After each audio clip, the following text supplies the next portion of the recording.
24 jam yang lalu, dunia rasanya seperti menahan napas ya. Ya, benar-benar tegang.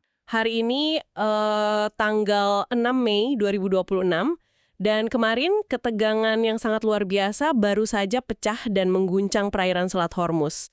Kalau Anda melihat lini masa berita hari ini, semuanya terasa sangat keruh. Sangat keruh dan penuh dengan klaim yang tumpang tindih. Betul. Berita simpang siur, narasi saling serang. Nah, itulah alasan kita melakukan eksplorasi mendalam kali ini. Kita akan membedah anatomi dari krisis ini untuk melihat apa yang sebenarnya sedang bergejolak di bawah permukaan. Dan untuk melakukan itu, kita tentu tidak bisa hanya mengandalkan potongan berita 5 detik di TV kan? Kita harus menggali pola pikir dari pihak-pihak yang memang berada langsung di pusaran konflik tersebut. Jadi dilakukan kemarin, tanggal 5 Mei 2026. Wawancara ini mempertemukan seorang akademisi bernama Glenn Dixon dengan Syed M. Marandi. Ya, dan sebagai konteks yang sangat krusial, Marandi ini adalah seorang profesor di Universitas Teheran. Dia juga mantan penasihat tim negosiasi nuklir Iran. Nah, ini poin yang sangat penting untuk Anda catat. Karena sumbernya dari sana, berarti kita sedang melihat krisis ini murni dari kacamata satu sisi. Betul. Misi dari eksplorasi mendalam kita ini sama sekali bukan untuk memihak, mendukung, atau memvalidasi narasi politik manapun. Konflik ini sangat terpolarisasi. Kita hanya ingin melaporkan secara objektif bagaimana mereka dari sisi sana melihat dunia dan mengukur kekuatan mereka sendiri. Penting daripada sekedar menghitung jumlah kapal perang mereka. Seringkali, apa yang menurut kita adalah sebuah miskalkulasi, ternyata punya logika internal yang sangat terstruktur dari sudut pandang mereka. Oke, mari kita urai ini. Kita mulai dari Pemicu utamanya, yaitu insiden di Selat Hormuz kemarin. berdasarkan sumber kita, Amerika Serikat secara terbuka mengumumkan niat mereka untuk membuka paksa Selat Hormuz. Ya, mereka berencana mengawal kapal-kapal untuk melintas. Tapi versi cerita dari Marandi ini sangat berbeda dari apa yang mungkin Anda baca di media arus utama Barat hari ini. Jauh berbeda. Menurut Marandi, operasi pengawalan AS ini gagal total. Gagal total bagaimana maksudnya? Jadi alih-alih mengamankan jalur, AS justru menghancurkan kapal-kapal yang diklaim oleh pihak Iran sebagai kapal kargo sipil. Dan tragisnya, dilaporkan ada 5 warga sipil yang tewas dalam insiden tersebut. Wow, 5 warga sipil tewas? Itu eskalasi yang serius. Tentu saja, dan Marandi sangat sadar akan perang narasi yang terjadi. Dia sudah memprediksi bahwa pemerintah dan media barat akan otomatis melabeli kapal-kapal yang hancur itu sebagai target militer yang sah. Tapi ada yang jauh lebih krusial di sini. Apa itu? Cara militer Iran merespons insiden berdarah tersebut. Nah, ini bagian yang bikin saya mengerutkan kening saat membaca catatannya. Menurut sumber kita, Iran sama sekali tidak mengerahkan armada kapal militer utama mereka ke lokasi. Sama sekali tidak. Mereka justru merespons dengan menggunakan sistem rudal tua untuk menembakkan apa yang mereka sebut sebagai tembakan peringatan. Tunggu dulu, menembakkan rudal tua ke arah angkatan laut negara adidaya. Ya, kedengarannya gila kan? Banget. Ini tuh ibarat permainan adu nyali, sebuah game of chicken yang berisiko sangat tinggi di atas air. Maksud saya, kenapa mereka sengaja menggunakan teknologi yang sudah usang? Bukankah itu malah bikin mereka terlihat lemah? Sebentar, justru di situ letak kecerdikannya. Ini adalah bentuk kalibrasi konflik yang sangat presisi. Kalau mereka mengerahkan rudal hipersonik terbaru atau armada militer penuh, itu akan langsung dibaca sebagai deklarasi perang skala penuh oleh radar barat. Oh, saya paham. Jadi mereka menghindari pemicu otomatis itu. Betul! Dengan menggunakan rudal tua untuk sekedar memercikan air di dekat kapal-kapal AS, Iran sedang mengirim pesan psikologis. Tujuannya cuma satu, membuat personil Angkatan Laut AS di lapangan merasa terancam, tidak nyaman, lalu mundur secara taktis. Mundur tanpa memicu protokol eskalasi dari Pentagon. Tepat. Ini adalah seni mengintimidasi lawan, tanpa harus melewati garis merah yang memicu perang dunia. Strategi yang sangat dingin ya. Tapi gertakan ini kan tidak hanya berhenti di laut saja. Di sumber kita juga disoroti adanya rentetan serangan ke target-target di Uni Emirat Arab di waktu yang hampir bersamaan. Dan Iran terang-terangan menyalahkan AS atas eskalasi yang merambat ke UEA ini. Nah, yang menarik di sini adalah kenapa tiba-tiba UEA yang menjadi titik sasaran di tengah perseteruan AS dan Iran? Iya, kenapa bukan target lain? Dari kacamata Marandi, UEA itu sama sekali tidak dilihat sebagai negara netral. Teheran memandang UEA sebagai semacam proksi atau perpanjangan tangan dari rezim Israel di kawasan Teluk. Apalagi ada rumor intelijen soal itu ya. Betul, bahkan pihak Iran mengedarkan klaim bahwa ada pasukan atau intelijen Israel yang secara aktif beroperasi di tanah UEA untuk membantu pertahanan di sana. Jadi bagi Iran, memukul UEA itu sama dengan memukul jaringan aliansi AS dan Israel. Tapi di lokasi yang jauh lebih rentan secara logistik. Tepat sekali. Berarti ini bukan sekedar insiden maritim biasa. Ini seperti jaring laba-laba aliansi regional yang sengaja disentuh untuk melihat seberapa besar getarannya. Dan Marandi juga mengklaim sesuatu soal opini publik kan? Iya, dia mengklaim bahwa jalanan di dunia Arab, maksudnya masyarakat akar rumput, sebenarnya mayoritas mendukung tindakan Iran ini. Betul. Marandi menyebutkan bahwa satu-satunya elemen di dunia Arab yang vokal menentang Iran adalah kelompok ekstremis tertentu, yang mana, menurut klaimnya, kelompok ini secara historis memang didanai oleh agensi intelijen asing. Untuk memicu konflik sektarian. Ya, sekali lagi, ini adalah peperangan narasi tentang siapa yang sebenarnya mewakili suara mayoritas di Timur Tengah. Oke, tapi kalau kita mundur selangkah nih, operasi militer AS yang terkesan putus asa di Selat Hormuz ini rasanya tidak mungkin muncul dari ruang hampa. Ini terasa seperti reaksi langsung karena taktik AS sebelumnya itu macet total. Ya, dan disinilah kita masuk ke ranah perang ekonomi. Karena menurut pemaparan Marandi, pengepungan atau blokade di Selat Hormuz yang sudah berlangsung sekitar 50 hari itu, sebenarnya sudah gagal secara fundamental. Gagal total, bahkan bisa dibilang menjadi senjata makan tuan. Karena selat itu tertutup, pasokan global menyusut drastis. Tapi ironisnya, alih-alih tercekik, Iran justru berhasil menjual minyaknya dalam volume besar. Dan dengan harga yang sangat tinggi tentunya. Sangat tinggi. Nah, tunggu sebentar. Logika ini agak berbenturan buat saya. Saya ingin memberikan sedikit dorongan balik di sini. Bagaimana bisa sebuah blokade ekonomi tingkat tinggi yang dirancang oleh negara adidaya justru memberi keuntungan buat negara yang sedang diblokir? Memang terdengar paradoks. Maksud saya, blokade ini ibarat kita mencoba menambal pipa air yang bocor dengan tangan kosong. Bukannya berhenti, tekanan airnya malah meledak dan menghancurkan seluruh sistem pipa di tempat lain. Bagaimana cara mereka menjual minyak itu tanpa terdeteksi oleh radar AS? Mekanismenya adalah penciptaan pasar bayangan yang sangat canggih. Marandi menyebutnya sebagai armada hantu atau ghost fleet. Armada hantu. Iya. Ini adalah kapal-kapal tanker yang sengaja mematikan transponder GPS mereka. Jadi mereka tidak terlacak oleh satelit maritim global. Mereka ini melakukan transfer minyak antar kapal di tengah malam di perairan internasional. Wow, kayak adegan di film ya? Benar. Mereka mengganti bendera kapal, memalsukan dokumen asal minyak, dan minyak itu kemudian dibeli oleh negara-negara yang memang tidak peduli dengan sanksi AS. Dan transaksinya tentu saja dilakukan di luar sistem dolar. Ini mengingatkan saya pada analogi tentang bakteri kebal. Ekonomi mereka itu kayak bakteri yang sudah terpapar antibiotik sanksi selama berpuluh-puluh tahun.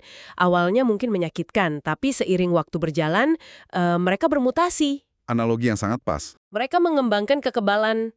Semakin Anda berikan antibiotik blokade, semakin mereka menemukan jalur untuk bertahan hidup. Sementara tubuh aslinya, yaitu ekonomi global, malah hancur karena efek samping dari obat yang terlalu keras itu. Dan itu sangat akurat menggambarkan apa yang disebut Marandi sebagai ekonomi perlawanan. Ekonomi Iran sudah terbiasa hidup di luar sistem perbankan global.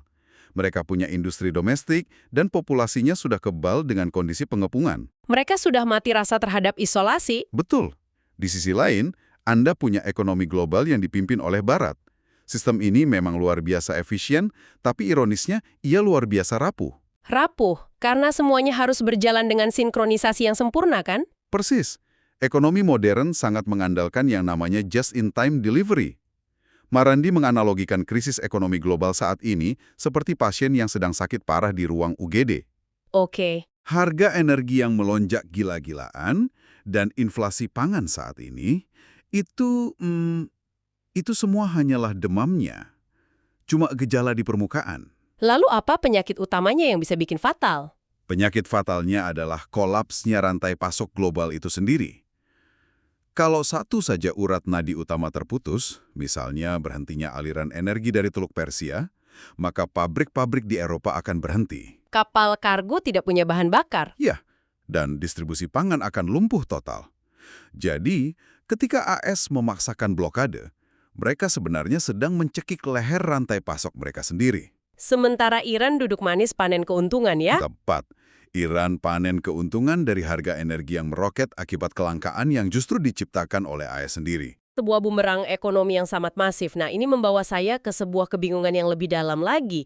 Kalau rentetan kalkulasi Barat ini sering banget meleset, kenapa para ahli strategi dengan gelar mentereng di Washington dan Eropa itu terus-menerus salah menghitung kapasitas Iran?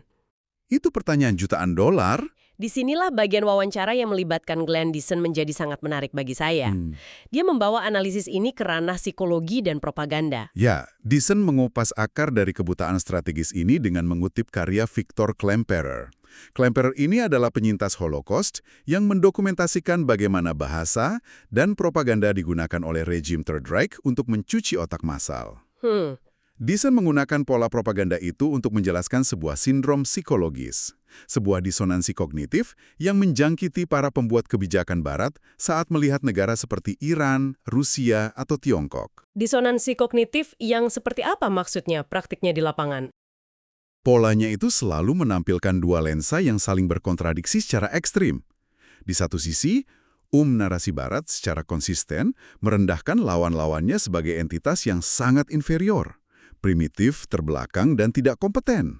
Oh iya, kita sering dengar klaim seperti teknologi militer mereka cuma rongsokan, atau pemerintah mereka akan runtuh dari dalam karena protes. Betul sekali.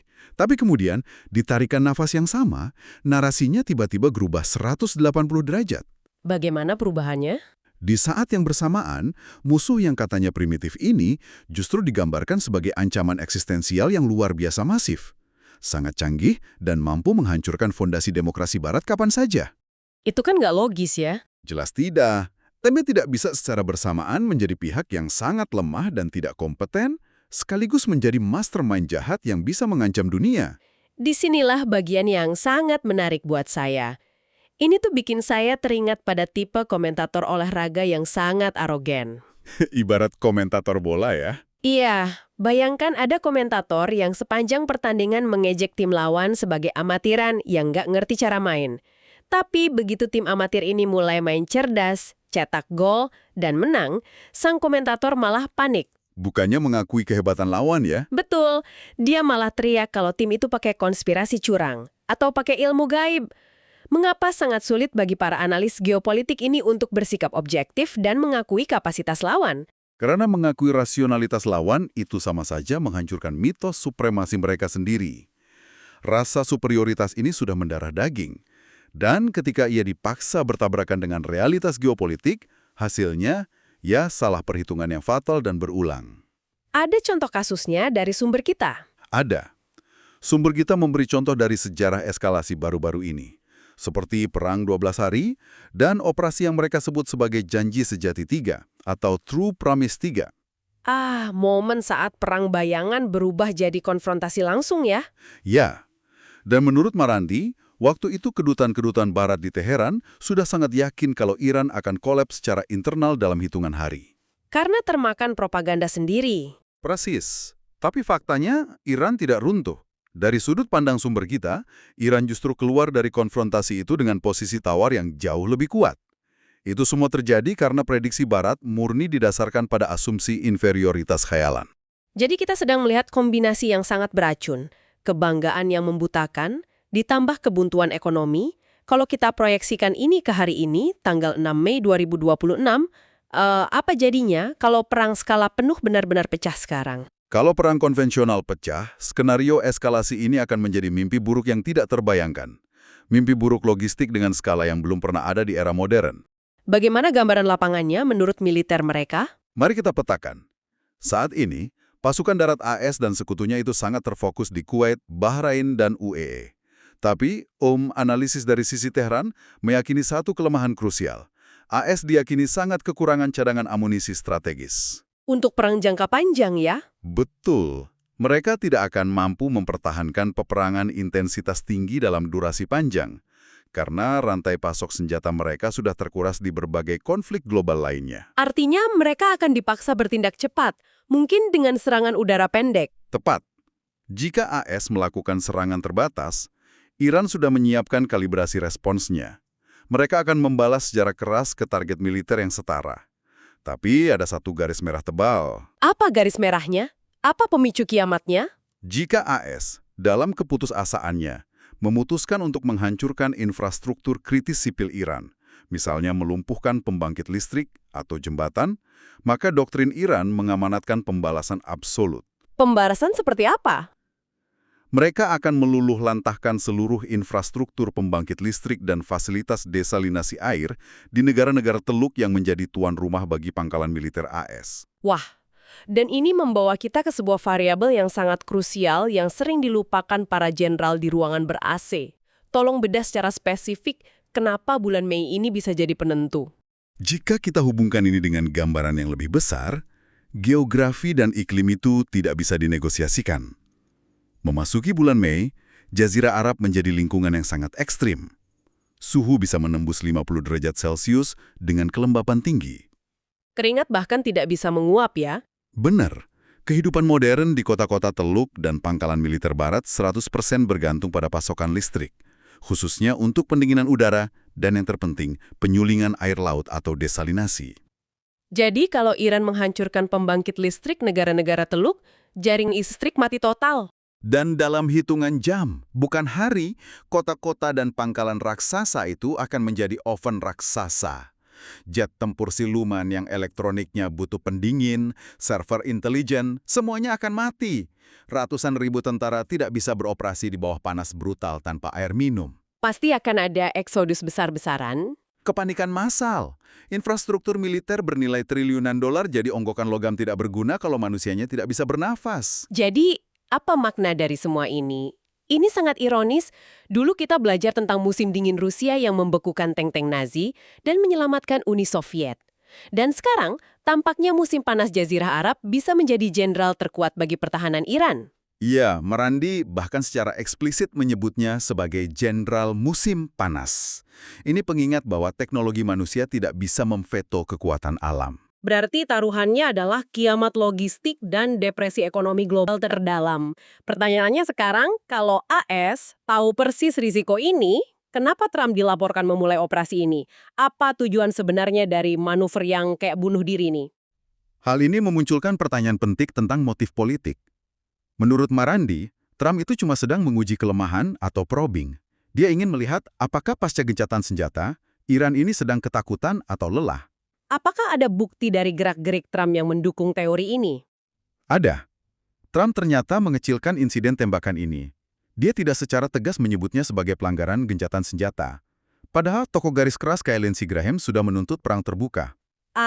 Jadi Trump ini sedang melakukan strategi menjaga wibawa atau face saving-nya. Kalau digigit balik, pura-pura aja gigitannya nggak sakit, biar nggak usah eskalasi. Persis.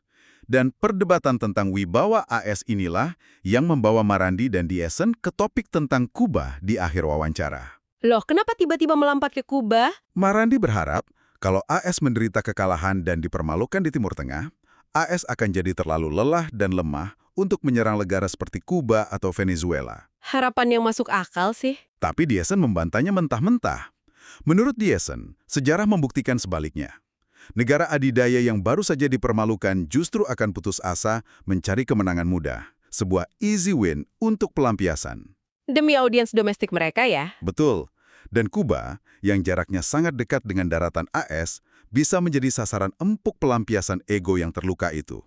Kebijakan luar negeri raksasa itu seringkali didorong oleh ego politik domestik, bukan taktik rasional. Betapa berbahayanya sebuah negara adidaya yang sedang terluka harga dirinya.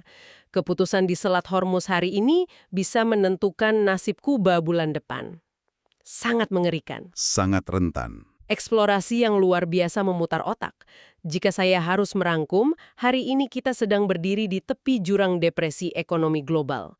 Semuanya dipicu oleh ego supremasi, ketahanan ekonomi perlawanan, dan ancaman dari sang jenderal musim panas. Realitas yang tidak bisa diabaikan. Dan sebelum kita berpisah, saya ingin meninggalkan Anda, para pendengar, dengan satu pemikiran provokatif. Jika konflik ini benar-benar memutus energi dari Teluk Persia dan menghancurkan rantai pasok dominan Barat selama 1 dekade, apakah ini akan memaksa negara-negara netral di kawasan Global South atau aliansi seperti BRICS untuk secara radikal menciptakan sistem rantai pasok bayangan dan infrastruktur ekonomi baru yang sepenuhnya mengabaikan negara-negara adidaya yang sedang bertikai? Itu pertanyaan yang mengubah sejarah. Pikirkan tentang pergeseran tektonik itu. Terima kasih kepada Anda yang telah ikut menyelami perairan keruh ini dengan pikiran terbuka. Tetap waspada, pertanyakan setiap narasi, dan selamat berpikir. Sampai jumpa di eksplorasi mendalam kita berikutnya.